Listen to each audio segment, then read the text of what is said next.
जय भगवद गीते, जय जय भगवद गीते।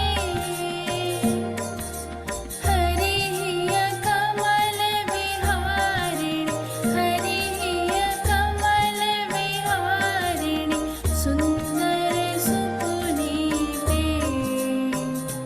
ॐ जय भगवद गीते, जय भगवद गीते, जय जय भगवद गीते। हरिः कमल विहारिणि, हरिः कमल विहारिणि, सुन्दर सुपुनीते। ॐ जय भगवद गीते, ॐ जय भगवद गीते, ॐ जय भगवद गीते, ॐ जय भगवद गीते।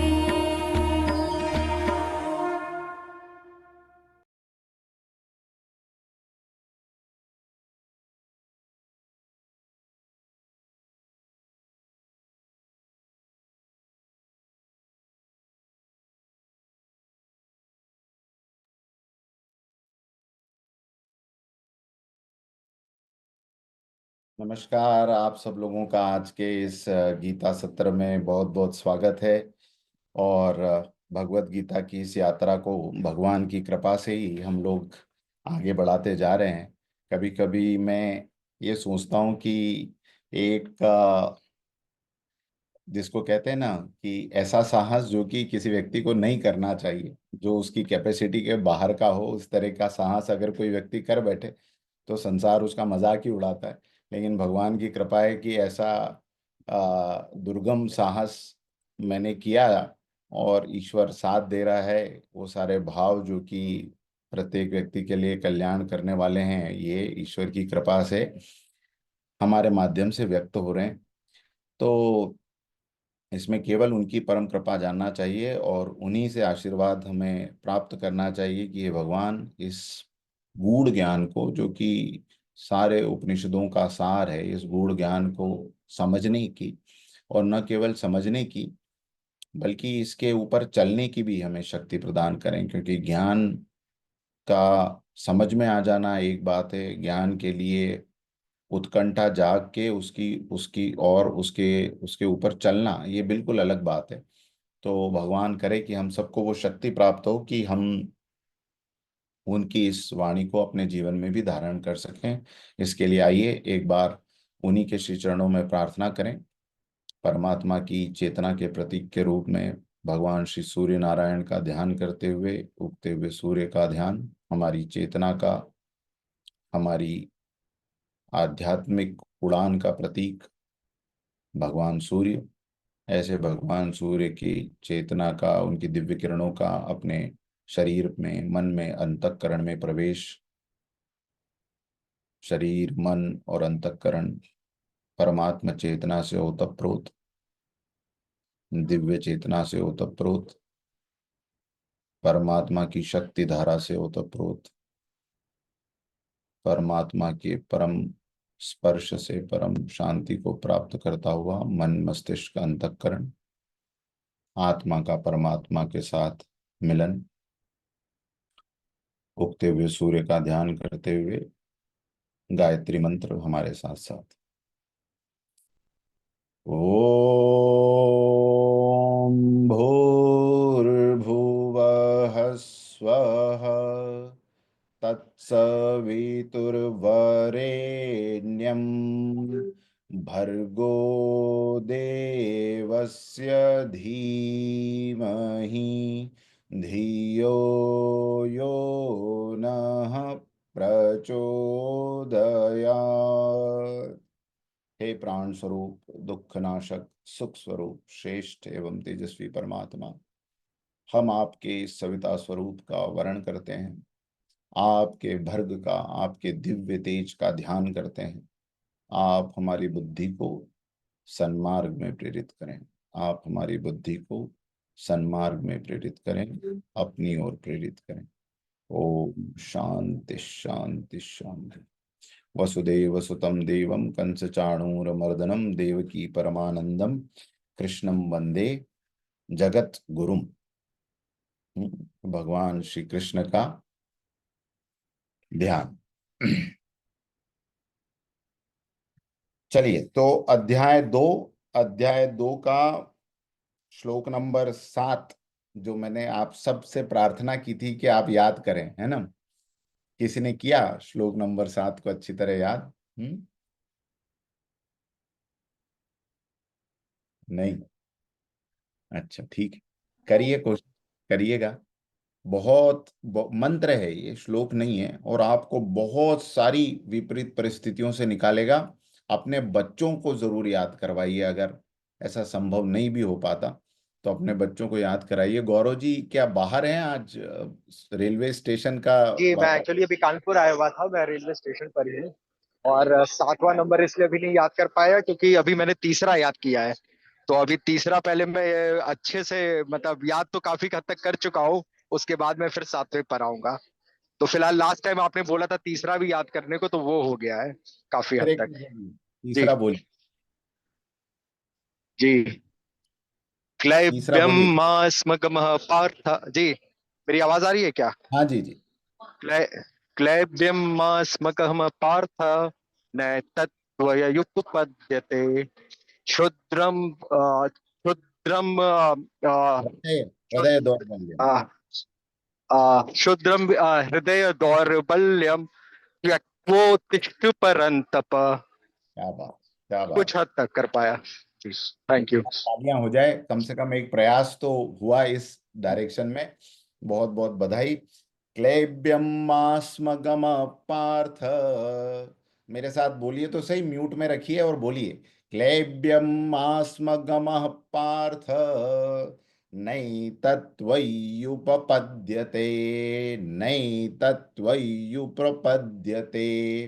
क्षुद्रं हृदय दौर्बल्यं, क्षुद्रं हृदय दौर्बल्यं त्यक्त्वोत्तिष्ठ परन्तप, त्यक्त्वोत्तिष्ठ परन्तप। इस श्लोक के ऊपर तो घंटों बोला जा सकता है, लेकिन सार कुल मिला के यह है कि भगवान हम सब मनुष्यों को अर्जुन के माध्यम से जो जो अर्जुन के लिए जो शब्द प्रयोग किए हैं वो सब हमारे लिए प्रयोग में भगवान ने लिए हैं, क्योंकि नर और नारायण के बीच का संवाद है। तो हमको कह रहे परम तप है, महान तप करने वाले मनुष्यों, उठो। ये शरीर की दुर्बलता, हृदय की दुर्बलता, ये तुम में शोभा नहीं देती है ना। शरीर की दुर्बलता तो चलो कर्मों से आ गई, लेकिन हृदय में क्यों दुर्बलता है? हाँ, प्रेमानंद जी महाराज को सब सुनते हैं? कितने लोग सुनते हैं प्रेमानंद जी महाराज? यूट्यूब पे जरूर सुना कीजिए। एकांतिक वार्तालाप करके उनका यूट्यूब पे उनका चैनल है, एकांतिक वार्तालाप, पूरी परिवार के साथ सुनिए। तो ऐसे संत जिनकी दोनों किडनियां खराब है, दोनों किडनियां, हर दूसरे दिन डायलिसिस के लिए जाना पड़ता है, लेकिन फिर भी चेहरे का ओज देखिए, चेहरे का तेज देखिए, ब्रह्मचर्य का प्रताप देखिए, वाणी के अंदर की खनक देखिए। साक्षात ऐसा लगता है जैसे भगवान कृष्ण उनके मुख मुख से बात कर रहे हैं। तो वो जीते जागते उदाहरण है। क्षुद्रम हृदय दौर्बल्यम त्यक्त्वोत्तिष्ठ परंतप। अभी बीच में एक मूवी भी आई थी, एक पैरा ओलंपिक के बड़े खिलाड़ी हिंदुस्तान के, जिनको दोनों पैर जिनके जो है काम नहीं करते थे, लेकिन तैराकी में उनका, चंदू चैंपियन है ना, चंदू चैंपियन नाम था मूवी का। वो देखिए, पूरे परिवार के साथ देखिए मूवी इस संडे को। जिसने नहीं देखी है, चंदू चैंपियन मूवी पूरे परिवार के साथ में आप लोग देखिए। ये हृदय की दुर्बलता कैसे दूर की जाती है, ये ऐसे कुछ कुछ उदाहरण उसके जिस जीते जागते प्रमाण हैं। तो भगवान कह रहे हैं कि क्या है ये दुर्बलता कि मैं नहीं कर पाऊंगा, नहीं कर पाऊंगा। क्षुद्रम हृदय दौर्बल्यम, हृदय की दुर्बलता तेरी क्षुद्र है। त्यक्त्वोत्तिष्ठ परंतप, अरे तू कौन है मैं जानता हूं, खड़ा तो हो। तो परंतप है ना, महान तपस्या करने वाला, प्रचंड प्रतापी ऐसा तू जीव है, मेरा अंश है। हाँ, पूर्णमद पूर्णमिदम पूर्णात् पूर्णमुदच्यते पूर्णस्य पूर्णमादाय पूर्णमेवावशिष्यते। पूर्ण में से पूर्ण निकाल दो तो भी पूर्ण रहता है, तो हम उसी पूर्ण से निकले हुए हैं, तो हम अपूर्ण कैसे हो सकते हैं? खाली खुद को भूल गए हैं, खुद के बारे में बार बार गलत धारणाएं बना ली है, इसलिए खुद को अधूरा, अपूर्ण, कमजोर, अशक्त, निस्सहाय ऐसा महसूस करते हैं, लेकिन हम हैं नहीं ऐसे। तो क्षुद्रम हृदय दौर्बल्यम त्यक्तवोत्तिष्ठ परंतप। चलिए, बहुत अच्छा। तो ये जो 7वां श्लोक है वो भगवान से रास्ता देखना हो, किस रास्ते पे मुझे चलना चाहिए, तो उसके लिए प्रार्थना है। कार्पण्य दोषोपहत स्वभाव पृच्छामि त्वां धर्म सम्मूढ़ चेता यच्छ्रेयः स्याम निश्चितं ब्रूहि तन्मे शिष्यस्तेऽहं शाधि मां त्वां प्रपन्नम् शिष्यस्तेऽहं शाधि मां त्वां प्रपन्नम्। हे प्रभु, मैं आपका शिष्य हूँ, आपके शरणागत हूँ, कार्पण्य दोष से ग्रसित हूँ, कंफ्यूजन से ग्रसित हूँ, मुझे कृपया रास्ता दिखाइए। ये जो है अर्जुन प्रार्थना कर रहे हैं। तो ये हमारा हो गया था। 8वें श्लोक की तरफ अब हम जाएंगे। इसी के आगे वो कहते हैं, नहीं प्रपश्यामि ममानुपद्यात्। आपके पास गीता नहीं है तो मैं श्लोक दिखा देता हूं, मेरे साथ साथ देख देख के उच्चारण करिए।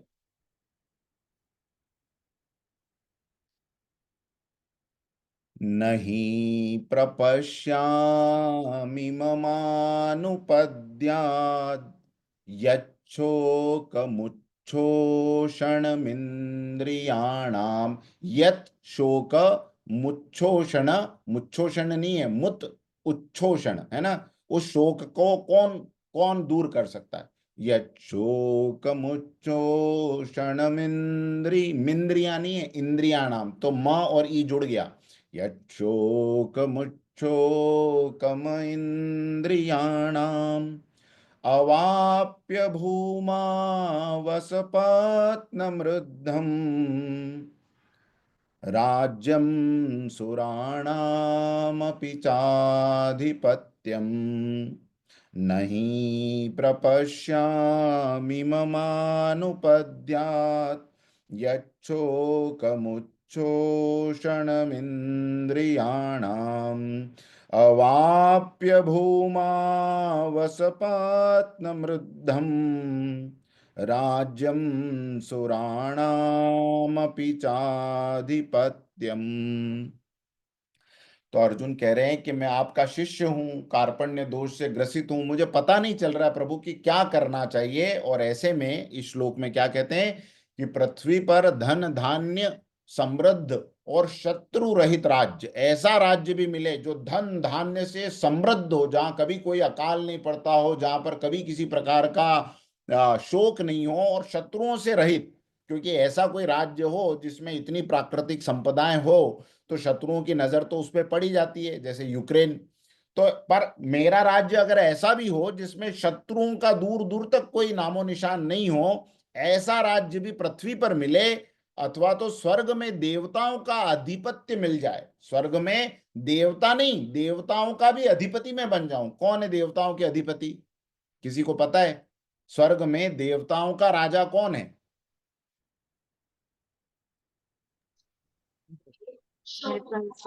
इंद्र। हाँ, इंद्र इंद्र इंद्र को क्या कहते हैं? देवेंद्र कहते हैं। क्या कहते हैं? देव इंद्र, देवताओं के इंद्र देवेंद्र, है ना। इंद्र का मतलब ही जो होता है अधिपति होता है। तो ऐसे स्वर्ग में देवताओं का अधिपति, यानी मैं स्वयं इंद्र की मुझे पदवी मिल जाए, तो भी इंद्रियों को सुखा देने वाला ये जो मेरा शोक है वो दूर हो पाएगा, ऐसा मैं नहीं देखता हूं। भगवान से अर्जुन कितनी बड़ी बात कह रहे हैं कि, और बाद में अगेन वही बात कि मुझे कैसे भी करके ये युद्ध से बचना है। भाव ये है कि भगवान आप इस राज्य के लिए बात कर रहे हैं और ये राज्य में जीत लूंगा, तो इस राज्य से छोड़िए, ऐसा कोई राज्य भी मिल जाए, इस राज्य को जीतने के बाद भी कोई ना कोई शत्रु तो मेरा बना ही रहेगा। इस राज्य को जीतने के बाद भी यहाँ पर कभी अकाल पड़ेगा, कभी बहुत तेज बारिश होगी, लेकिन अगर ऐसा भी कोई राज्य मुझे मिले, धन धान्य से समृद्ध और शत्रु रहित राज्य भी मिले, या तो फिर सीधे स्वर्ग के ही मैं अधिपति क्यों ना बन जाऊं, लेकिन फिर भी मैं ऐसे राज्य को भोगना नहीं चाहता। तो इस भाव को ले लेते हैं, इसके शब्दों को ले लेते हैं। सबसे पहले बोलते हैं कि कारण ये है कि पृथ्वी पर रिद्धम, धन धान्य और समृद्धि, यानी रिद्धि शब्द रिधम से निकला है। तो ये रिद्धम का मतलब धन धान्य से समृद्ध, असपत्नम, ऐसा कोई जिसमें कोई शत्रु नहीं हो, ऐसा राज्य मुझे मिले। अथवा तो सुराणाम, यानी देवताओं के बीच में अधिपत्य मुझे मिल जाए, यानी इंद्र की पदवी मिल जाए। तो भी इंद्रियाणाम, यानी मेरी जो इंद्रियां हैं, ये मेरा मन जो है, इंद्रियों को सुखाने वाला मेरा जो ये शोक है ये दूर हो जाए, ऐसा मैं नहीं देखता हूं। अच्छा, इंद्रियों को सुखाने वाला मतलब यहां पर किस इंद्रिय की बात हो रही है? हाँ, कर्मेंद्रियों की बात नहीं हो रही है। ऐसा नहीं होगा कि अर्जुन अगर ऐसा करेगा तो उसका हाथ सूख जाएगा, उसकी आंखें सूख जाएगी। शरीर की इंद्रिया नहीं, मन को भी क्या बताया है? मन को भी छठी इंद्री बताया है। तो ये मन का दुख अर्जुन का है ना। कोई ये नहीं पूछ ले आपसे कि इंद्रियों को कौन सुखा देता है। किसी का भी शोक होता है, कोई बहुत दुख में होता है, तो हमने कभी ऐसा तो नहीं देखा कि उसके हाथ सूख गए, पैर सूख गए। हाँ, खाना छोड़ दे उस दुख में तो बात अलग है। लेकिन मुख्य रूप से किस इंद्रिय को सबसे ज्यादा दुख होता है?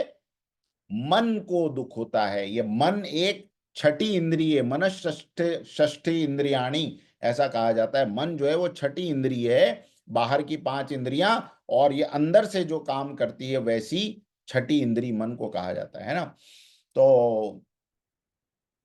तो ऐसा जो है, ऐसा दुख मेरा है कि इसका निवारण, इस ये दोनों राज्य मुझे मिल जाएं तो भी नहीं है। तो इसका मुख्य भाव समझ लेते हैं। एक, यहां पर अर्जुन न कर्म के परिणामों की चर्चा कर रहा है, और अब धीरे धीरे गीता जो है वो बहुत गूढ़ होती जाएगी, इसलिए बहुत ध्यान से समझिएगा, नोट्स बनाते रहिएगा, इससे आपको बहुत क्लैरिटी आ जाएगी, है ना। तो एक यहां पर बात हो रही कि कोई भी ये कर्म मैं करूंगा तो इसके कुछ परिणाम होंगे। तो वो पहले ही मान लेता है कि मेरे परिणाम ये हैं, मान लीजिए यहाँ का राज्य मिल जाए, यहाँ का ऐसा निष्कंटक राज्य मिल जाए, अथवा तो स्वर्ग का राज्य मिल जाए। तो कर्म के परिणाम की बात कर रहा है। अब कर्म के परिणाम कैसे होते हैं तो इसको थोड़ा सा हम समझते हैं। पहला, देखो, कर्म के मित्रों अलग अलग परिणाम होते हैं।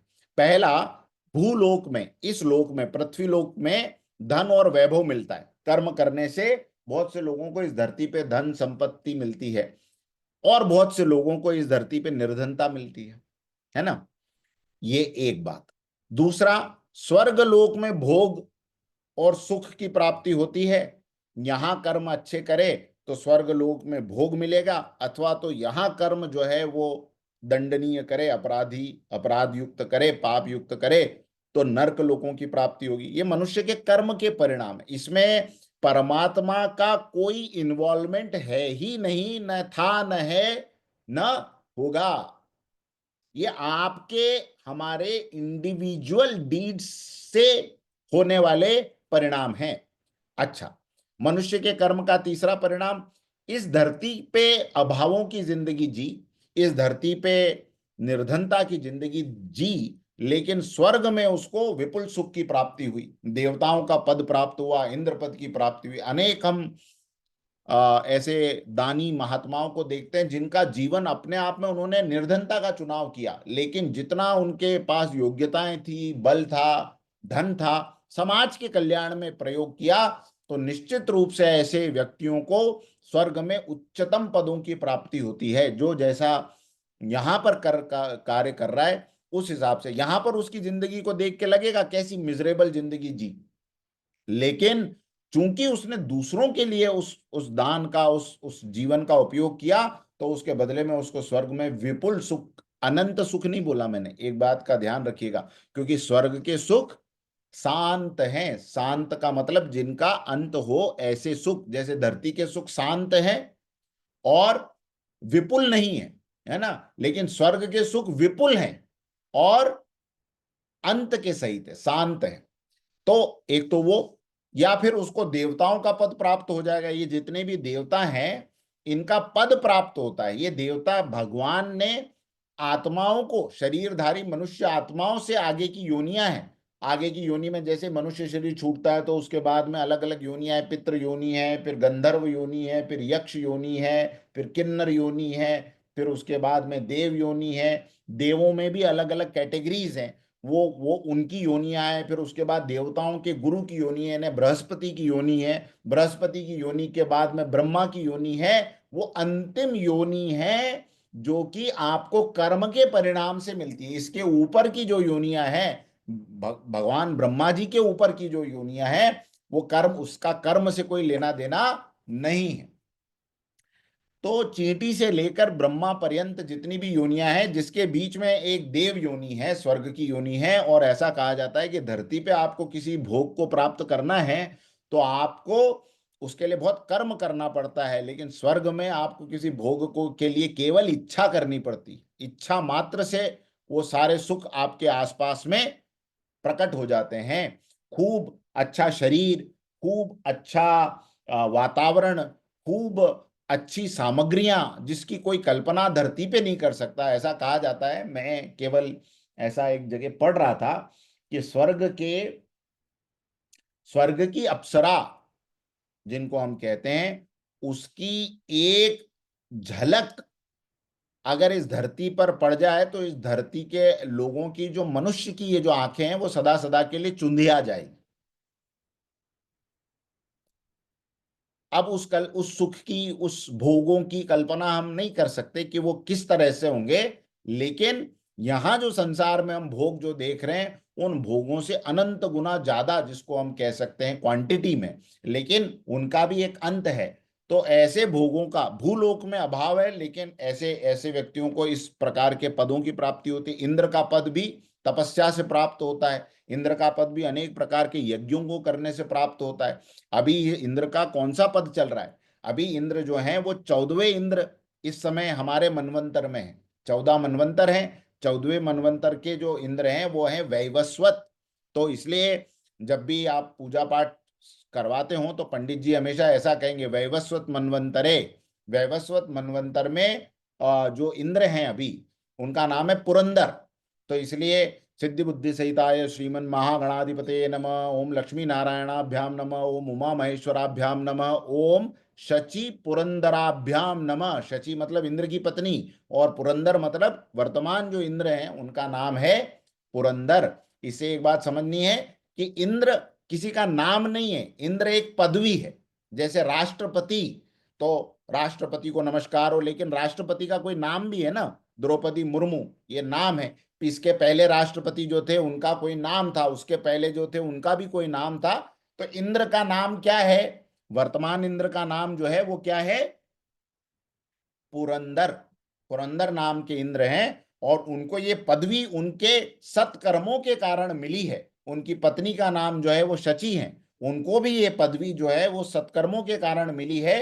स्त्री हो या पुरुष हो, भारतीय सनातन धर्म में स्त्रियों के लिए कोई जगह नहीं। कहने वाले ये देख सकते हैं कि हमारे यहाँ देवताओं की पदवियां मातृशक्ति को भी मिली है और पुरुषों को भी मिली है। तो ये एक विशेष रूप से बात है। तो अर्जुन कह रहा है कि ऐसी तो इंद्र की पदवी जो है मनुष्य के कर्म से जो मिलती है वो भी, उसके बाद वो क्या कहते हैं, एक और मनुष्य के कर्म का परिणाम, इस भूलोक में यश मान और प्रतिष्ठा भी मिल सकती है, लेकिन आगे के लोकों में नरक की प्राप्ति होती है। कुछ चाहिए? ओके। तो भूलोक में यश मान प्रतिष्ठा, और आगे के लोकों में नरक की प्राप्ति। अब ये कॉम्बिनेशन बड़ा डेंजर है। ऊपर वाला तो फिर भी समझ में आ सकता है कि भूलोक में काम का अपने कर्मों से दरिद्रता आ जाए, धन वैभव आ जाए, यहाँ अच्छे कर्म किए हो तो स्वर्ग की प्राप्ति, यहाँ बुरे कर्म किए हो तो नरक की प्राप्ति। लेकिन यहाँ अच्छे कर्म किए हो तो भी नरक की प्राप्ति, ये बड़ा डेंजर कॉम्बिनेशन है। और ज्यादातर लोग इसी कॉम्बिनेशन में उलझे हुए हैं, ज्यादातर लोग। देखिए, ये समझिए, अगर यहां पर किए हुए अच्छे कर्मों को अंदर से बुरे इंटेंशन से किया गया तो भगवान के दरबार में वो कर्म बुरे कर्मों में ही नोट होते हैं। जैसे एक व्यक्ति ने मंदिर बनाया, मंदिर बनाने के पीछे उसका उद्देश्य था बहुत लोग आए, बहुत चढ़ावा आए, वो चढ़ावा जो है मैं घपला करके अपने घर लेकर जाऊं और मेरा परिवार इस दान राशि से छक के खाए, खूब ऐश हम करें। अनेक मंदिरों के ट्रस्टीज अनेक धर्मस्थलों के ट्रस्टीज ऐसी मेंटेलिटी रखते हैं, समाज में सब तरीके के लोग हैं। अब बाहर से कितना दिख रहा, लोग आएंगे, हाँ क्या दानी व्यक्ति है, कितना बढ़िया भव्य भगवान का मंदिर बनाया और अनेक लोगों के लिए उसने अपना पुण्य का रास्ता खोला, लेकिन वहां ईश्वर की नजरों में उसका वो कर्म जो है वो एक स्कैम की तरह लिखा जा रहा है, स्कैम की तरह। दूसरों को दिखाने के लिए चैरिटेबल हॉस्पिटल बनाया, अनाथ आश्रम बनाया, विधवाश्रम बनाया, और वहां सारे गलत कार्य पीछे कर रहा है। बाहर है क्या ईश्वर इसको नहीं देखेंगे, अंदर किस भाव से वो कार्य किया उसको देखा जाएगा और उसके हिसाब से परिणाम मिलेगा। तो कर्म का परिणाम ये याद रखें कि अगर यश प्रतिष्ठा मान और उसके पीछे लोभ लालच ये जुड़ा हुआ है तो उसका परिणाम वहां पर मिलेगा। अच्छा सर, ऐसा लोभ लालच नहीं जुड़ा हुआ है और ऐसा गलत काम भी नहीं करता, लेकिन इस संसार में उससे यश लेने की इच्छा है उसकी, तो उसको यश मिलेगा। यहां पर जितने कर्म अच्छे करेगा, 4 लोगों को बताएगा, 4 लोग तारीफ करेंगे, 40 को बताएगा, 40 तारीफ करेंगे, उसके बाद 400 तारीफ करेंगे, ये सब होगा उसके जीवन में। लेकिन जो जो पुण्य है वो यही डिलीट होते चले जाएंगे, डिलीट होते चले जाएंगे। उसके बेसिस पे आगे कुछ काउंटिंग उसकी नहीं होगी। क्यों नहीं होगी? क्योंकि यहां उसने उसका एनकैशमेंट करवा लिया। अगर अच्छे काम करके यहां चुप रहता, 4 लोगों में मेरी मान बढ़ाई हो ऐसी इच्छा नहीं रखता, अपने अच्छे कर्मों को गुप्त रखता, कोई दूसरा उसको प्रकाशित करे तो बात अलग है। एक बात याद रखिएगा, इसमें भी कई लोग संकोच में आ जाते हैं कि अरे फिर अच्छे कर्म को बताना ही क्यों, और बता दिया तो फिर कोई दूसरा आपके कर्म को प्रकाशित करे वो बात अलग है। अनेक महापुरुषों के प्रेरक प्रसंग में हम अच्छे अच्छे कामों को सुनते हैं, तो इसका मतलब वो सब अब क्या उसके बुरे परिणाम भोग रहे होंगे? नहीं, उनके उस कर्म को किसी दूसरे ने नोटिस किया और उसने अगर बताया तो बात अलग है। लेकिन आपकी मन में इच्छा है और आप अपने मुंह से अपने कर्मों की बड़ाई कर रहे हैं, ये गलत है। इसका परिणाम वहां कुछ अच्छा नहीं मिलता। सारा हिसाब किताब यहीं पे तारीफ हो गई, यहीं पे अवार्ड मिल गया, मेडल मिल गया, 4 लोगों ने तारीफ कर दी, बस इसी में सारा मामला खत्म हो जाता है। इसलिए शास्त्रों में क्या कहा गया है कि दान इस प्रकार दीजिए, अच्छे कर्म इस प्रकार कीजिए कि किसी को उसके बारे में पता ना लगे। अपने आप को भी बार बार उस बारे में रिमाइंड नहीं कराइए, नहीं तो अहंकार बढ़ता है, मैं इतना दानी, मैंने इतना अच्छा कर्म किया। अरे था क्या आपके पास में? आपके पास में जो कुछ था वो ईश्वर का दिया हुआ था। ईश्वर का जो दिया हुआ था वही आपने छोटा सा उसका एक भाग वापस ईश्वर के कार्य में लगाया। इसलिए उसको अहंकार में नहीं लेना चाहिए, नहीं तो फिर ये परिणाम जो है वो इस प्रकार के आते हैं। तो ये क्लियर हुआ। अब इसमें एक और विशेष कैटेगरी का कर्म है जो कर्म के परिणामों में आता है। इस धरती पे जो भी काम करे वो ईश्वर के अर्पण करते हुए, ईश्वर की साक्षी में करे, ईश्वर को उस कर्म का दृष्टा साक्षी मान कर करे, तो उन्हीं कर्मों को करने से भगवान की प्राप्ति उसको हो जाएगी। ये कर्म एक ऐसा कर्म है जो कि ईश्वरार्पित कर्म कहा जाता है। ऊपर के सारे कर्म, यहां तक की कैटेगरी में आने वाले जितने भी काम हैं वो कोई सुख का परिणाम लाएंगे, कोई दुख का परिणाम लाएंगे। किसी की जो अंत है वो शीघ्र आ जाएगा, किसी का देर से आएगा, लेकिन सबका अंत आएगा। और फिर शुरुआत वापस से कैसे करनी पड़ेगी? वो 84 लाख का चक्र, पहले पहले चींटी बनो, चींटी से भी अनेक सूक्ष्म जीव हैं, वहां से शुरुआत, जीरो से शुरू करते करते करते करते फिर मनुष्य की योनि, वापस कर्म करने के लिए विंडो खुलेगी। लेकिन अगर यहाँ पे इस जन्म में अब हमने समझ लिया कि यार हम कहाँ से होते होते आए हैं और आज हम क्या हैं, आज उस प्लेटफॉर्म पे खड़े हैं जहां हम अपना भाग्य खुद लिख सकते हैं, और इसको लिखने की कला है। जो भी काम करें ईश्वर को सामने हाजिर नाजिर मान के करें, उनके उनके अर्पित करते हुए कोई भी कर्म को करें, तो उससे भगवान की प्राप्ति निश्चित रूप से होगी। इसको कहा जाता है कर्म योग। आपने ये शब्द सुना होगा। इसकी सबसे सरल परिभाषा है ईश्वर का योग अपने कर्मों में करना। हम जो कर्म करें उसमें ईश्वर का योग हो जाए। ईश्वर का योग होने का मतलब है, योग का मतलब है जुड़ाव, प्लस हो जाना, है ना। तो my X plus the God is there, I am doing this for him, लेकिन इस संसार में करता हुआ दिख रहा हूं। हाँ, मैं पढ़ाने जाता हूं, मेरे पढ़ाने के दो भाव हो सकते हैं, यार फटाफट बच्चों को पढ़ाया जाए, लिखाया जाए, महीने की सैलरी ली जाए, घर आया जाए। और एक कर्म ये, इस भाव से जाया जाए हर दिन कॉलेज, हे ईश्वर आपने मुझे ये योग्यता प्रदान करी कि एक यूनिवर्सिटी में प्रिंसिपल हूं, कुछ बच्चों को आपके द्वारा मेरे तक भेजा गया जिनकी सेवा मैं कर रहा हूं, और इस कर्म से प्रभु आप प्रसन्न हो जाओ।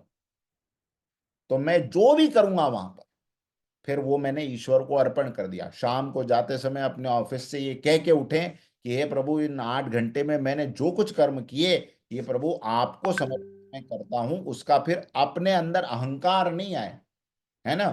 अच्छे काम हो गए तो इसको अपने समर्पित कर दिया, और बुरे काम हुए तो भगवान के समर्पित कर दिया, ऐसा नहीं होना चाहिए। तो ईश्वरार्पित कर्म से भगवान की प्राप्ति होती है। तो अर्जुन इसमें ये जो भाव है उसका, वो ये है कि मुझे इस लोक में भी धन वैभव मिल जाए, स्वर्ग में भी विपुल सुख मिल जाए, तो भी मैं अपने स्वजनों की हत्या करने का जो शोक है ये मिट नहीं सकता मेरे मन से। स्वजनों की हानि होने वाला, और ये बात केवल अर्जुन के लिए सच नहीं है। देखिए, अर्जुन तो हमारी मनस्थिति के प्रतीक हैं। एक बात मैं आपको कह रहा हूं, परमात्मा हम सब के अंदर अंतःकरण में दृढ़ रूप से विराजित है। अब अगर हम कोई गलत काम कर लें, जिंदगी में हमसे अनेकों गलत काम हुए हैं, सब अपना अपना दिल झांक के देखें कि क्या वो गलत काम याद आते ही आज भी पिंच होता है? होता है, नहीं होता है, पूछ रहा हूं। क्या वो गलत काम याद आते आज दुख होता है? होता है। क्या ऐसा भाव आता है कि यार ऐसा कैसे कर दिया उस समय में, किस किस विकार के वश में मैं हो गया उस समय में? आता है। ये भाव अंदर से कौन दे रहा है? आपका बस चले तो आप भूल जाएं, आप डिलीट कर दें, आप दोबारा उस बारे में सोचे ही नहीं। लेकिन सतत अंदर परमात्मा विराजमान है, वही बार बार ये पछतावे की लहर आप तक भेजते रहते हैं कि देखो पछता रहे हो, दोबारा उसको मत करना। दोबारा इस तरह का जब काम करने का मौका पड़े तो पीछे हट जाना, क्योंकि पुराने काम का पछतावा आज भी अंदर है।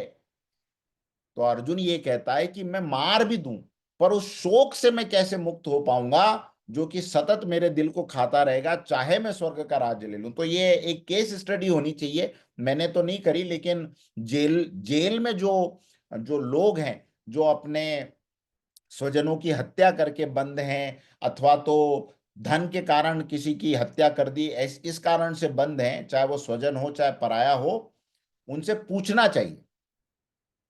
मैंने केवल एक केस स्टडी ऐसी पढ़ी थी, एडोल्फ हिटलर की। आपने सुना है एडोल्फ हिटलर का नाम?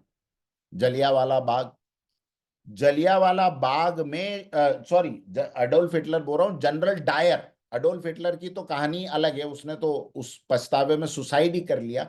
लेकिन ये जनरल डायर, तो जनरल डायर के बारे में कहा जाता है कि वो आखिरी दिनों में उसको पैरालिसिस हो गया था, पूरी बॉडी काम करना उसका बंद हो गया, और जो भी व्यक्ति उससे मिलने जाता था वो उससे कहता था कि मुझे हर पल ऐसा लगता है जैसे हजारों सुइयां मेरे दिल में कोई चुभा रहा हो। वो दन दन गोलियों की आवाज, वो चीख, वो चिल्लाहट लोगों की, वो मेरे कानों से में गूंजती रहती। और ऐसा कहा जाता है बाद में वो विक्षिप्त हो गया, और विक्षिप्तता से, इसी विक्षिप्तता में वो मर गया। तो ये तो डॉक्यूमेंटेड प्रूफ है। लेकिन अनेकों लोगों के जीवन में अगर हम झांक के देखें और उनके आखिरी अनुभव को देखें, उस समय तो बहुत अच्छा लगा, कुछ साल मजे भी किए उस अन्याय से प्राप्त धन संपत्ति से। लेकिन बाद में जब अंतिम दिनों में कोई आपको पूछता नहीं है, जब आप अकेले बिस्तर पे पड़े होते हो, उस समय बस अपने जिंदगी की पिक्चर वो इंसान देखते देखते उसी शोक में चला जाता है, शोक में, शौक से चला जाता है। तो ये बात हमेशा याद रखें कि अपने जीवन में उस दिन को याद करें जब आप अकेले बिस्तर पे लेटे होंगे, और घरघराहट से गला भी ऐसा हो गया होगा कि किसी को अब वो बता भी नहीं सकते, हाँ, आसपास सब नर्सें घूम रही होगी, सब हो रहा होगा, लेकिन आपकी पिक्चर अलग चल रही है, उनकी पिक्चर अलग चल रही है। नर्स डॉक्टर की पिक्चर बिल बनाने की है, बेटों बेटियों की पिक्चर ये है कि यार अब जाएं, बहुत समय हो गया, बस इनको मुक्ति मिले, इनको मुक्ति मिले। और आपकी पिक्चर अलग ही चल रही होगी अंदर कि हे प्रभु, कैसा जीवन लेके अब मैं जा रहा हूं।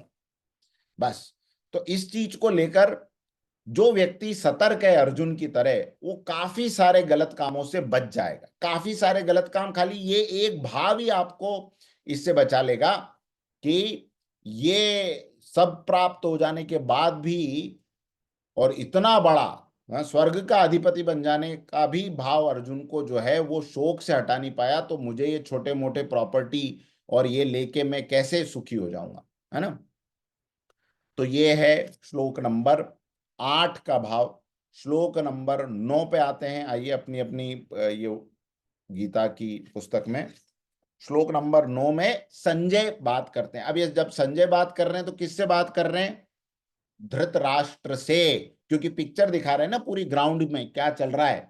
तो ग्राउंड की पिक्चर दिखाते हुए धृतराष्ट्र को कहते हैं, एवमुक्त्वा ऋषिकेशं गुडाकेशः परन्तप न योत्स्य इति गोविन्दम् उक्त्वा तूष्णीं बभूवः। एक बार और सुनेंगे और बोलने की भी कोशिश करें। एवमुक्त्वा ऋषिकेशं गुडाकेशः परन्तप न योत्स्य इति गोविंदम उक्त्वा तूष्णीम, तू बड़ा है ना, तूष्णीम बभूव, बभूवः, है ना। संजय बोले, हे शत्रुतापन धृतराष्ट्र, ऐसा कहकर निद्रा को जीतने वाले उस अर्जुन ने अंतर्यामी भगवान गोविंद से मैं युद्ध नहीं करूंगा ऐसा कहकर, साफ साफ कहकर चुप हो गए। बिल्कुल डिक्लेयर कर दिया। क्या डिक्लेयर कर दिया? मैं युद्ध नहीं करूंगा। अब ये बड़ा अच्छा श्लोक है। इसलिए भी अच्छा है क्योंकि इसके बाद भगवान बोलना शुरू करेंगे, है ना। तो गीता गीता को एक तरह से जो हम उनकी वाणी सुनने के लिए, कि वो इस कॉन्फ्लिक्ट भरे कॉन्शियस को कैसे गाइड करते हैं, हम भगवान कैसे गाइड करते हैं, उनकी गाइड करने की कला जो है वो अब हम देखने वाले हैं। इसलिए भी ये एक तरह से समापन का श्लोक है अर्जुन के कॉन्फ्लिक्ट का, क्योंकि इसके बाद अर्जुन की क्लैरिटी की यात्रा शुरू। तो वो कहते हैं, हे शत्रुतापन धृतराष्ट्र, ऐसा कहकर गुड़ाकेश, गुड़ाकेश का मतलब गुड़ाका यानी नींद, और उसके ईश यानी गुड़ा का नाम यानी नींद को जीतने वाले, नींद के स्वामी कौन है? नींद के दास कौन है? हम सब। हाँ, सुबह का अलार्म बज बज के स्नूज स्नूज स्नूज, बाद में ऐसा लगता है यार मोबाइल ही फेंक दो, और फिर चद्दर तान के सो जाते। तो हम गुड़ाकेश नहीं है, हाँ, हम गुड़ाका के दास हैं, गुड़ा दास, है ना। ऐसा कह सकते हैं अपना अपना सरनेम के पीछे एक और वर्ड गुड़ा दास। लेकिन अर्जुन कौन है? गुड़ाकेश है, हाँ, नींद को जीतने वाले ऐसे अर्जुन। और फिर कहते हैं कि ऐसे अर्जुन ने ऋषिकेश को, हाँ, अंतर्यामी भगवान को, गोविंद ने, गौ का मतलब क्या होता है? भगवान को गोविंद कहा जाता है। गोविंद क्यों कहा जाता है? गो का मतलब क्या होता है? कौन बताएगा? तब तक मैं पानी पी लेता हूँ। गो का मतलब गाय होता है सर। गाय। तो हम्म। गोविंद का मतलब क्या होगा?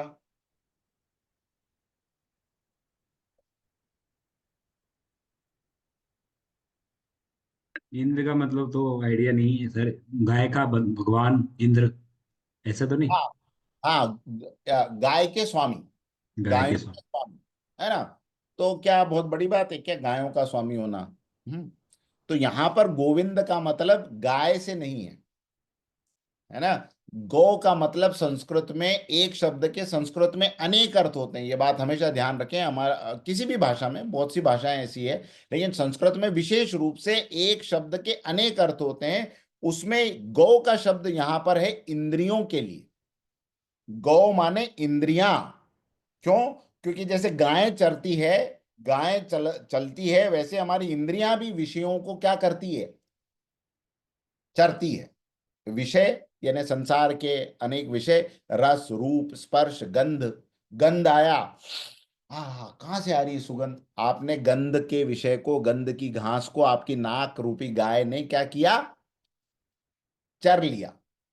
और एक क्या रसगुल्ला है, लाओ लाओ लाओ लाओ लाओ। रस है ना, अरे क्या सुंदर पपी है, जरा इसको प्यार करते हैं। स्पर्श, अरे कितना सुंदर म्यूजिक है, जरा मेरे को डिस्टर्ब मत करो, सुनने दो। आपकी इंद्रियां रूपी गाय इन विषयों को क्या कर रही है? चर रही है। इसलिए इंद्रियों को भी क्या कहा है? गो कहा है। लेकिन इन सारे इंद्रियों के स्वामी मूल रूप से कौन है? जब वो चले जाते हैं तो ये सारी गाय मर जाती। हमारे शरीर से वो निकले, बोले आज से मैं जा रहा हूं, बाय बाय, तो ये सब की सब टुइंग। तो ये क्यों हो रही टुइंग? बिकॉज वो गौ के स्वामी गोविंद यहां से चले गए, है ना। इसलिए सदा गोविंद का नाम, श्री कृष्ण गोविंद हरे मुरारी, हे गोविंद, है ना, हे सारे इंद्रियों के स्वामी। और एक गौ का मतलब है पृथ्वी, एक और गौ का मतलब है गाय, कौमा इंद्रियां, कौमा पृथ्वी, है ना।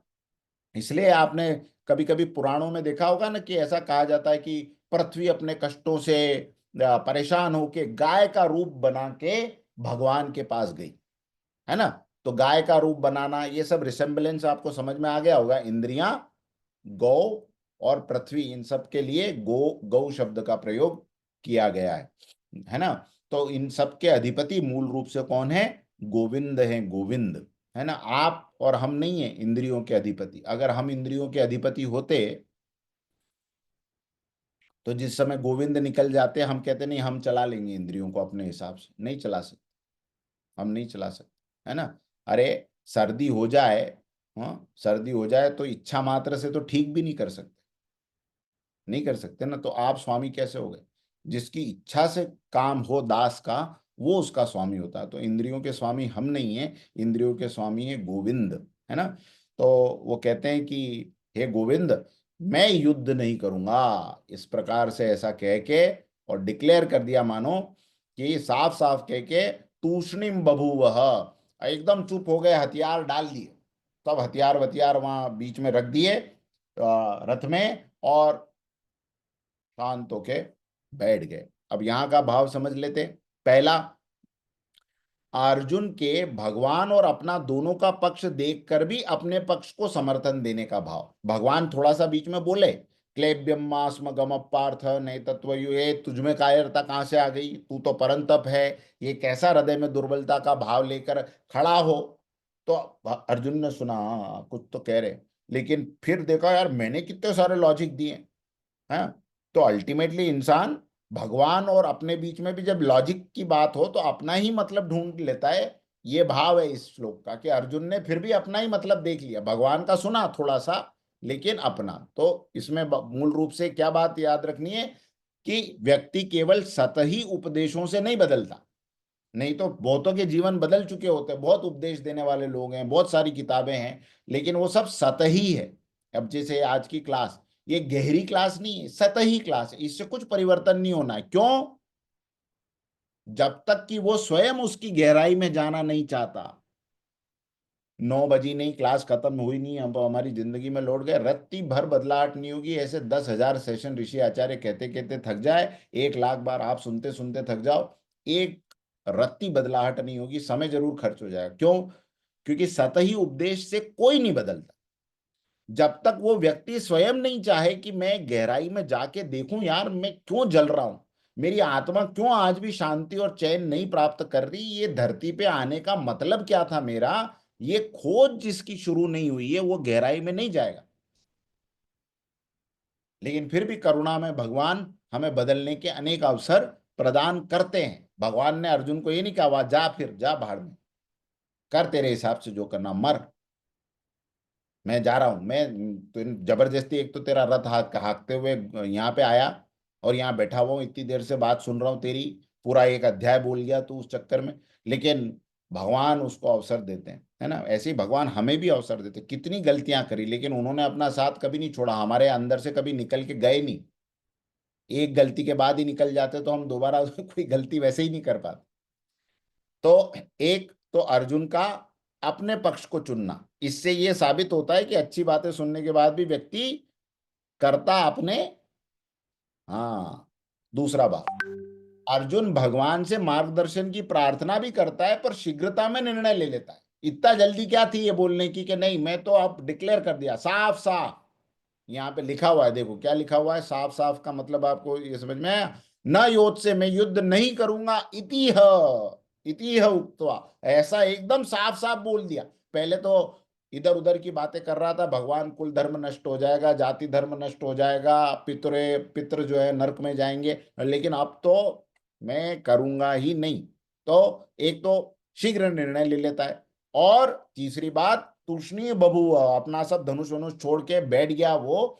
तो इसका मतलब ये है, ये बड़ी ध्यान से सुनना इस बात को, जब इंसान ना अंदर से हार जाता है दोस्तों, तो फिर वो अपने बाहरी साधनों को भी त्याग देता है, छोड़ देता है। पिछले महीने मेरे परिवार में घटना घटी। एक हमारे ससुर जी एक्सपायर हुए, लेकिन उनके एक हमारे रिलेटिव और परम मित्र ऐसा कह सकते हैं, उनको हमने जब देखा, उन्हीं की उम्र के, लेकिन जीने के चांस थे, लेकिन अंदर से वो चाहते नहीं थे। तो सब छोड़ दिया, पूरा शरीर छोड़ दिया। डॉक्टर के यार इनकी ही इच्छा नहीं है तो कोई भी कैसे कोई मेडिसिन काम कर सकेगी। और इतने सब हमारे एस्टीम डॉक्टर्स यहाँ पर हैं, ये भी ये बात जानते हैं कि यार हम तो सर दवाइयां दे सकते हैं बस, अंदर से अगर किसी की बॉडी रिस्पॉन्ड नहीं करे, किसी का मन रिस्पॉन्ड नहीं करे, तो फिर कुछ नहीं हो सकता। तो जब व्यक्ति अंदर से हार जाता है ना, तो बाहर की साधनों को छोड़ देता है। ये भी एक मनोवैज्ञानिक भाव है इसमें। क्या, किन किन को छोड़ देता है? शरीर की परवाह करना छोड़ देता है, अरे जाने दो यार, अब जो होगा होगा, खूब पियो, खूब खाओ, खूब अंट संट करो। क्यों? अंदर से हार गया। ये हारे हुए व्यक्ति की पहचान है। दूसरा, योग्यताओं की परवाह करना छोड़ देता है। यार मेरे अंदर मेरिट है, मेरिटोरियस आदमी रहा हूं मैं किसी जमाने में, वो इंटेलिजेंसी थी, लेकिन अंदर से हार गया तो फिर अब भाड़ में जाए डिग्री। साधनों की परवाह करना छोड़ देता है। उसके आसपास रिसोर्सेज भी होंगे, वो कहेगा यार जाने दो, नहीं इंटरेस्ट है मेरा। अवसरों की, अपॉर्चुनिटीज को तलाशना छोड़ देता है। वो होंगी भी तो उसकी परवाह नहीं करता। क्यों? क्योंकि अंदर से हार गया। भगवान कहते हैं कि भाई धनुष छोड़ दे, चल जाएगा, रथ छोड़ के उतर जा, चल जाएगा, लेकिन मन से अपने आप को मत छोड़ दो। कबीरदास जी ने इसमें कहा है ना, अच्छा दुआ है, आप सब लिख सकते हैं, मन के हारे हार है और मन के जीते जीत, कहे कबीर हरि पाइये मन ही की प्रतीत। मन की प्रतीति जैसी होती है, उसी हिसाब से उस व्यक्ति को या तो भगवान मिलते हैं या उसकी दुर्दशा उसके सामने आती है। तो मन के हारे हार, बाहर का हार हार कभी नहीं कहलाती अगर मन, और हमने ऐसे बहुत लोगों को देखा है, सब कुछ खत्म हो गया था लेकिन राख से वापस महल बना दिया। ऐसे कितने लोगों को हम देखते हैं, सुनते हैं उनके बारे में, सब कुछ चला गया, कहते धूल से उठ के वापस फर्श से अर्श तक का सफर तय किया।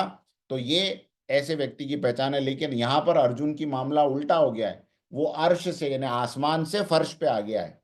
हाँ, तो ऐसे अर्जुन को भगवान देखते हैं, और भगवान देखने के बाद में आज का आखिरी श्लोक, भगवान ऐसे व्यक्ति को, ऐसे अर्जुन को देख के फिर क्या करते हैं भगवान? तो भगवान करते हैं क्या, संजय ही बता रहे हैं। तमुवाच ऋषिकेशः प्रहसन्नीव भारत, सेनयोरुभयोर्मध्ये विषीदन्तमिदं वचः। एक बार फिर से पढ़ेंगे। तमुवाच ऋषिकेशः प्रहसन्नीव भारत,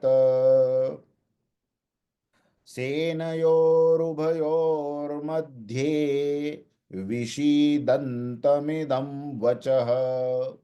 तो संजय कहते हैं, धृतराष्ट्र महाराज, अर्जुन तो ऐसे करके बैठ गए, सब हथियार वथियार डाल दिए और बैठ गए थे, लेकिन फिर क्या हुआ?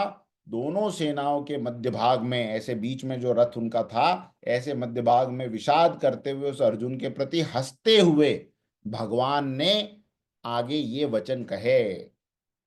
यहां से धृतराष्ट्र के सपनों पे क्या हुआ, पानी फिर गया है। भगवान, ये केशव, ये माधव क्यों बोलना शुरू किया अब इसने। अच्छा खासा अर्जुन छोड़ चुका था, अच्छा खासा हथियार डाल चुका था, मेरे पुत्रों की विजय पहले ही ओवर में निश्चित हो गई थी। ये कहाँ विराट कोहली आ गया, ये सब गड़बड़ कर देगा। तो ये मामला जो धृतराष्ट्र का था वो एकदम वो सकपका गए कि यार अभी तो जीती हुई बाजी थी, अब ये बोलना शुरू करेंगे और ये बोलेंगे तो बाजी पलट जाएगी। लेकिन भगवान केवल बोले नहीं, संजय ने बड़ी इंपॉर्टेंट बात कही कि हंसते हुए भगवान पहले हंसे। क्यों हंसे, इसका कारण समझ लेते हैं और फिर आज की कक्षा को विराम करेंगे। कल सुबह भी हमारी ही है कक्षा, है ना। तो गेट माइंड, हाँ चलिए। तो ये हो गया था नवा श्लोक 10वां। तो क्या हुआ, भारत किसको कहा, धृतराष्ट्र को। उभयो यानी दोनों सेनाओं के मध्य में, दोनों, उभय का मतलब है दोनों, सेनयो सेनाओं के मध्य, मध्य भाग में, विषीदंतम विषाद करते हुए, तम यानी उस अर्जुन के, प्रहसन्नीव हंसते हुए भगवान ऋषिकेश ने, यह इदम यह आगे, वच वचन, उवाच बोले, संजय उवाच यानी संजय जी बोले, धृतराष्ट्र उवाच, अर्जुन उवाच, है ना। सब आता है ना, उवाच, उवाच शब्द का मतलब आप समझ गए, उवाच इन्हें बोलना। लेकिन भगवान जब बोलते हैं तो क्या लिखा हुआ आता है, कृष्ण उवाच नहीं आता, क्या लिखा हुआ आता है, श्री भगवान उवाच। तो ये तो बड़ा गजब का इसके पीछे का भाव है, ये अगली कक्षा में मैं बताऊंगा। लेकिन कुल मिला के यहाँ कहते हैं कि इस प्रकार हंसते हुए क्यों, अभी अर्जुन की अवस्थाओं को देखिए, देखिए आपको खुद को इस आ, इस हिस्से पे हंसी आएगी थोड़ी सी। अर्जुन को देखिएगा, अर्जुन कैसा है, अर्जुन के तर्कों को पढ़ते हैं। पहले, हे केशव, मेरे रथ को युद्ध स्थल के बीच ले चलो। क्यों, मैं देखना चाहता हूं कौन कौन मेरे साथ युद्ध करने के लिए आए, किसकी हिम्मत है। फिर दूसरी बात, अरे ये मेरे अपने हैं, इन्हें मारकर कैसे सुख मिलेगा। अगली बात, ये केशव, इस हाँ हो गया। तुम्हें आलू कौन, मामलारी सुन के यो को कह रही चिकन ओ सॉरी, या तो कौन जीतेगा इस युद्ध में ये भी तय नहीं है। फिर बोलता है कुल धर्म का क्या होगा, जाति धर्म का क्या होगा। हाँ, संतानें बड़ी जो है वो भ्रष्ट पैदा होंगी, स्त्रियां भ्रष्ट हो जाएगी, वर्ण संकर हो संतानें होगी। फिर कहता मुझे कुछ समझ में नहीं आ रहा, आप रास्ता बताएं, है ना। मैं आपका शिष्य हूं, शरणागत हूं। अध्याय 2 तक आते आते शिष्यस्ते हम शादिमाम त्वाम प्रपन्नम, इतनी बड़ी बात कर दी कि मैं आपके शरणागत हूं प्रभु, मैं आपका शिष्य हूं, आप मुझे अच्छा रास्ता बताइए। और फिर आखिरी में क्या कह दिया, नहीं नहीं नहीं नहीं, हाँ, न योद्ध से, युद्ध नहीं करूंगा। भगवान सारे स्टेटमेंट सुन रहे हैं उसके। हाँ, कहाँ से शुरू हुआ था कि चलो युद्ध में, वहां से लेकर बीच में क्या बोला, फिर क्या बोला, फिर क्या बोला, फिर क्या बोला, आखिरी में तो कहा मैं शिष्य हूं, मैं आपका शरणागत हूं। और फिर कह रहा है कि नहीं नहीं मैं युद्ध नहीं करूंगा। तो अब भगवान इसलिए हंसे कि यार इसने इतनी बड़ी बात कह दी, शरणागत हूं। शरणागत होने का मतलब क्या होता है, शरणागत का मतलब ये होता है कि अब मेरा अपना कुछ रह ही नहीं गया। और शिष्य होना, शिष्य होना कोई आसान बात है, मुंह से कोई कह दे तो बात अलग है, अर्जुन जैसे कह रहा है तो भगवान उसी की उसकी मुंह की बात पे हंस रहे हैं। शरणागत धर्म के विपरीत कार्य पर भगवान हंसते हैं। शरणागत का मतलब ये होता है कि आप जो करें, जो तित भावे सो भलीकार, गुरुवाणी, हे प्रभु आपको जो भाए, तेरा कीना मीठा लागे, गुरुवाणी, है ना। तो जो आपको अच्छा लगता है वो मैं करूंगा, क्योंकि मैं आपके शरण में हूं, आप जैसा कहेंगे वो मैं करूंगा, मैं आपका शिष्य हूं। यानी गुरु की बात की अवहेलना हो गई तो भगवान कहते ये वाह यार, कितना अच्छा शिष्य मिला, अभी तक तो इतनी बातें करता रहा, फिर कहा, क्या कहा कि आप रास्ता दिखाएं, मैं तो आपका शरणागत हूं, और फिर खुद ही डिक्लेयर कर रहा है कि मैं तो युद्ध नहीं करूंगा। तो ये शरणागत धर्म के विपरीत जो बात है, इस पे भगवान हंसते हैं और प्रहसन नहीं, वो यानी हंसते हुए कुछ कहते हैं। तो भगवान की करुणा देखिए यहाँ पर क्या है, सबसे पहले कि उसके बाद भी उससे कहते हैं, गुस्सा नहीं होते। जैसे आजकल माता पिता को या टीचर्स को देखे, टीचर कुछ समझा रहा है या मम्मी पापा कुछ समझा रहे हैं बच्चे को, और वो बिल्कुल ही नहीं कर रहा, बात को मान ही नहीं रहा, दी रख के भग, जा नहीं पढ़ाना, जा उधर चले जा, जा आज के बाद बोलना मत मेरे से। लेकिन भगवान की करुणा देखिए, इतनी सारी बातें करने के बाद, खुद को शिष्य बोलने के बाद भी एकदम अपोजिट काम करा, लेकिन भगवान हंसते हैं और फिर समझाना शुरू करते हैं। क्यों? क्योंकि वो इसीलिए तो भगवान है। मुंह से भी कोई शरणागत हो जाए, केवल कह दे दोनों हाथ उठा के, हे गोविंद आज से मैं आपकी शरण में हूं, भगवान उसको अपना समझ लेते हैं। और ये इसका रामचरितमानस में सुंदर कांड में जब विभीषण जी आते हैं और सारे जो वानर हैं वो कहते हैं कि यार ये राक्षसों का भाई है, राक्षसों के कबीले में रहा हुआ है और साक्षात रावण का भाई है, हो सकता है घुसपैठिया हो सकता है नाटक कर रहा हो आपके सामने भगवान, लेकिन भगवान राम क्या कहते हैं, जो सभी तावा सरिनाई, राखियों ताहि प्राण की नाई। हाँ, अगर कोई मेरे पास भय से भी आ जाए, शरण में आए, हाँ लज्जा से भय से किसी भाव से मेरे शरण में आए, राखियों ताहि प्राण की नाई, उसको मैं अपने प्राणों के समान प्रिय मान लेता हूं। ये मेरा स्वभाव है, ये मेरा स्वभाव है, किसी का नेचर नहीं बदल सकते ना। ऐसे भगवान कहते मेरा नेचर ही नहीं मैं बदल सकता। कोई कह दे बस हाथ उठा के कि हे प्रभु मैं आज से आपका हूं, उसको मैं अपना मान लेता हूं। इसलिए भगवान आगे गीता उसको कहते हैं, नहीं तो यहीं पे बात खत्म हो जाती, कह देते फिर तू तेरा जान तू तेरा कर, मैं चला द्वारिका। लेकिन नहीं, रुकते हैं, समझाते हैं। दूसरी बात, भगवान अर्जुन के स्वभाव को भी जानते हैं कि तात्कालिक रूप से कायर बना है, उसको कहते हैं ना ये तेरे अंदर कायरता आई कहां से, इसका मतलब भगवान को स्कोप ऑफ इंप्रूवमेंट दिखाई दे रहा है, इसलिए उसको आगे की बात समझाते हैं। और भगवान हर जीव को एक और अवसर देते हैं, उस अवसर पे भी गलती कर दे तो दूसरा, ये वो भगवान उसकी तरह नहीं है, कोई फिल्मी हीरो का डायलॉग था ना, एक बार गलती करी तो माफ, फिर उसके बाद की सजा मौत नहीं, गलती की सजा मौत। भगवान कहते मेरे यहाँ पर अनंत बार गलती करके भी पछताने वाले को फिर से मैं अपनाने के लिए तैयार। आखिरी समय पे कोई कह दे एक घड़ी बाद मृत्यु होनी है, लेकिन उस समय भी कोई कह दे, मृत्यु की घड़ी में कोई कह दे हे गोविंद अब आपकी शरण में, बस सब खत्म, मेरे साथ मेरे पास। ऐसे इतना दिव्य भाव उनका है, करुणा वरुणालय। तो भगवान इसलिए भी हंसते हैं कि चल कोई बात नहीं, जिसको कहते हैं ना खाली मुंह से कहा कि मैं आपका शरणागत हूं, वैसा व्यवहार तो बिल्कुल कर नहीं रहा है, वैसे स्टेटमेंट तो है ही नहीं, वैसे तो कार्य कर नहीं रहा है, लेकिन फिर भी एक बार कहा तो जो सभी तावा सरिनाई, राख्यूं ताहि प्राण की नाई। और आखिरी चीज कि शायद वो इसी अवस्था का इंतजार कर रहे थे जब इसके सारे तर्क गल जाएं, जब सब शांत हो जाए पूरी तरह से और डिक्लेयर ही कर दे, अब या तो मेरी तरफ आ जाए या अपने मन की सुन के डिक्लेयर कर दे, फिर मैं इसका हाथ पकड़ के चलाना शुरू करता हूं। तो कई बार ऐसा होता है मित्रों, जब इंसान के सारे प्रयास खत्म हो जाते हैं तब भगवान अपनी तरफ से करुणा करना प्रारंभ करते हैं। तक वो अपने बल पे लड़ता रहता है, भगवान कहते हैं ठीक है कोई बात नहीं, मैं तुमको अवसर दे रहा हूं, तुम करो, लेकिन हाँ जब ऐसा लगे कि अब हमारे प्रयासों से कुछ नहीं हो रहा, तब तब भी मेरी शरण में आ जाओ, तो फिर जो है मैं आगे का रास्ता दिखाऊंगा, मैं मार्गदर्शन करूंगा। इसलिए भी भगवान हंसते हुए से उसको वचन कहते हैं, गुस्सा नहीं हुए, हंसते हुए से वचन कहते हैं। क्या कहा भगवान ने? गीता का पहला श्लोक जहां से असली गीता का तत्व दर्शन शुरू होगा, वो अगले बुधवार को हम देखेंगे कि भगवान ने किस प्रकार से अर्जुन के थॉट को डायरेक्शन देना शुरू किया और कैसे किसी को ये बहुत बड़ा सूत्र है अगला अगला बुधवार का सेशन, जिसमें किसी को कैसे कंटिन्यूअल मेंटरिंग देनी है, मेंटरिंग का सही तरीका क्या हो, बच्चों को समझाने का, आपके ऑफिस में एम्प्लॉयज को समझाने का सही तरीका क्या हो, ऐसे व्यक्ति को जो आपकी बात बिल्कुल नहीं मान रहा है, आपके कहे के विपरीत आचरण कर रहा है, उसको भी समझाने का क्या तरीका हो, और भगवान किस प्रकार अर्जुन के माध्यम से हम सबको समझाएंगे, ये हम अगले बुधवार को देखेंगे।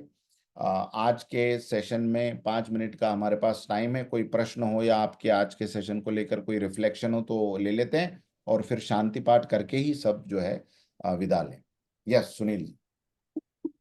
सर नमस्कार।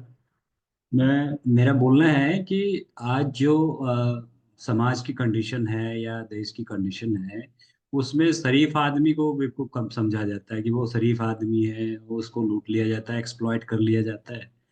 तो इस संदर्भ में हम गीता का एप्लीकेशन इम्प्लीमेंटेशन करना किस हद तक सही रहता है लाइफ में या देखिए, मतलब जो सारा इस तरह से हो रखा है, तो आपका क्या रहेगा इसमें पक्ष है सर? इसमें दो तीन तरीके से सोचना पड़ेगा कि जैसे किसी व्यक्ति को पता हो कि आज अगर ये मुझे मूर्ख समझ रहे हैं और इनके सामने मैं अच्छा, बड़ा, शानदार साबित होने के लिए गलत कामों का सहारा ले लूं, तो एक दिन ना ये व्यक्ति रहेंगे ना मेरा ये शरीर रहेगा। लेकिन इस चक्कर में जो मैंने कर्म अपने साथ बांध लिए वो आगे जाएंगे, वो आगे जाएंगे। तो वो व्यक्ति आगे की सोच के उसको कहेगा ठीक है, मेरे बारे में जो भी आपको धारणा बनानी है वो धारणा बना लो। क्यों? क्योंकि एक दिन ये सब यहीं पे हिसाब किताब खत्म हो जाएगा। उसके बाद हम्म। अल्टीमेटली मेरे साथ मेरा कर्मा जाएगा, आपके साथ आपका कर्मा जाएगा। तो तो वो गीता के हिसाब से ही चलेगा, क्योंकि भगवान की वाणी त्रिकालातीत होती है। किसी काल में ये सत्य थी, आज नहीं है, आगे फिर होगी, ऐसा नहीं है। हर समय हर काल के लिए यही रास्ता सच्चा होगा। गलत रास्ते पे चलने के लिए अगर हमें एक्सटर्नल फैक्टर प्रभावित करें, यानी बाहर के लोगों को देख के हम गलत रास्ते पे चलने लगे, या हमारे इंटरनल डिजायर्स और लस्ट हमें प्रभावित करें, ये दोनों ही चीजें गलत थी, गलत हैं और गलत मानी जाएगी। ये मतलब शॉर्ट टर्म इम्प्लीमेंट मतलब बेनिफिट और लॉन्ग टर्म बेनिफिट की बात है सर। हाँ, शॉर्ट दूस, टर्म गेन लेकिन लॉन्ग टर्म का लॉस, अनंत जन्मों का लॉस। दूसरा मेरा क्वेश्चन था सर, जैसे अर्जुन भी शिष्य है कृष्ण जी का, भगवान का, और उसी तरह बहुत सारे ऐसा तो नहीं है कि एक्सप्लॉयटेशन हो जाता है नॉलेज का या उपदेशों का, कुछ इस तरह से भगवान का, कोई सच्चे आदमी का मतलब इस तरह से चीजें हो?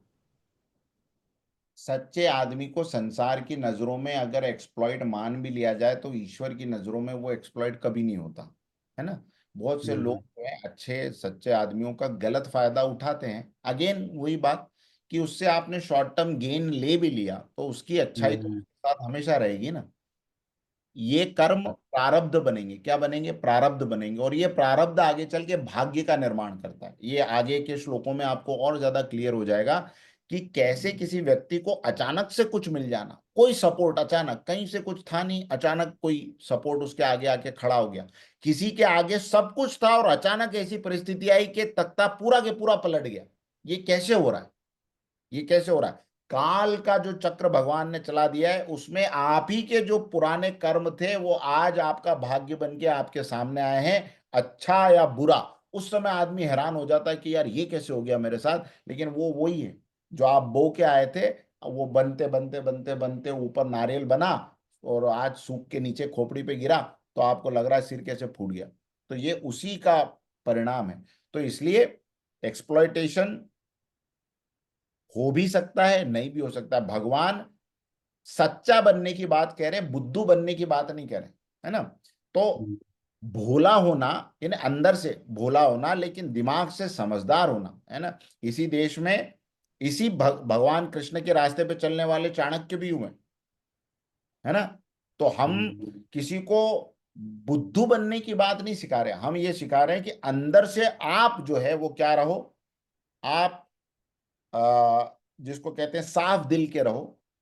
आप किसी का बुरा मत चाहो, लेकिन ऐसे भी बनो कि कोई जानबूझ के आपका बुरा ना करने पाए, कोई जानबूझ के आपका गलत फायदा ना उठा ले, है ना। अब पेड़ है, पेड़ फल देते हैं, लोग फल को लेने के लिए अलग अलग तरीके अपनाते हैं। कोई पेड़ पे चढ़ के फल तोड़ेगा, कोई पत्थर मारेगा।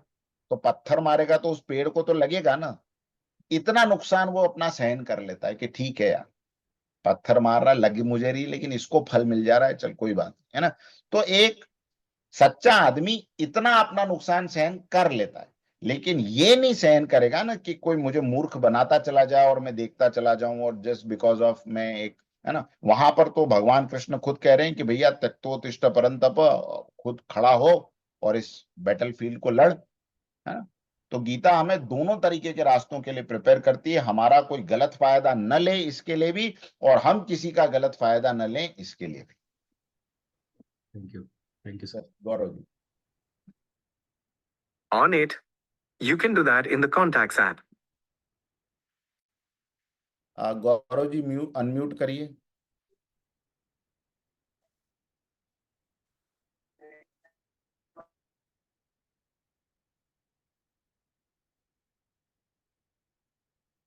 नहीं, एक, हाँ बोलिए। सर मेरा सवाल ये है, एक तो सर आप गुरु जी का नाम बता रहे थे सर, मैं वो नोट आउट करना भूल गया, जिनकी यूट्यूब वीडियोस देखने के लिए आप बता रहे थे। हाँ, प्रेमानंद जी महाराज एकांतिक वार्तालाप करके उनका यूट्यूब चैनल है। जी।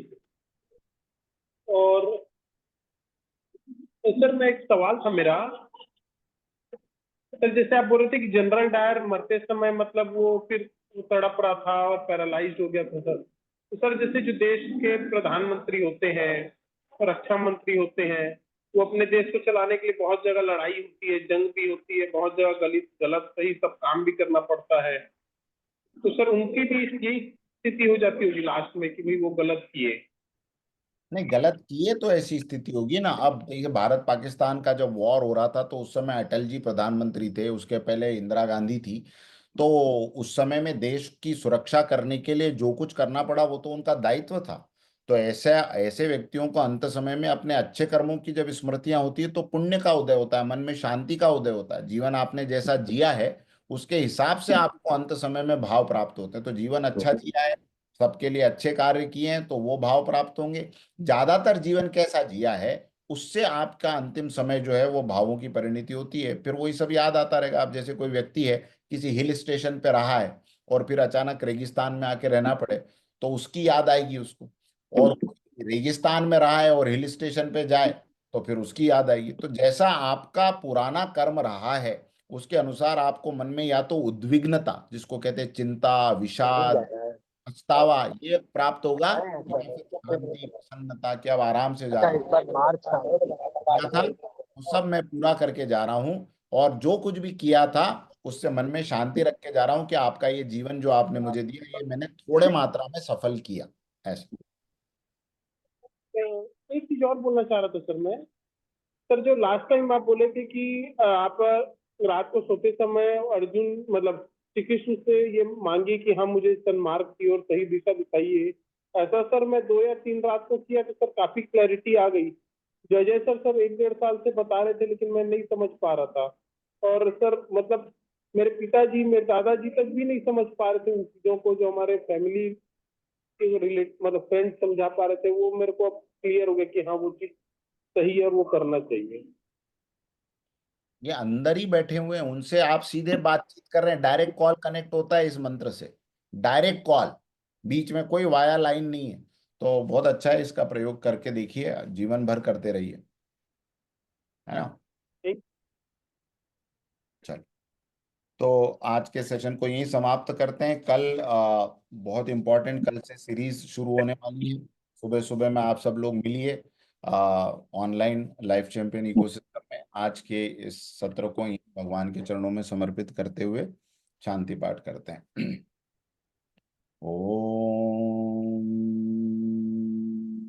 असतो मा सद्गमय तमसो मा ज्योतिर्गमय मृत्योर्मा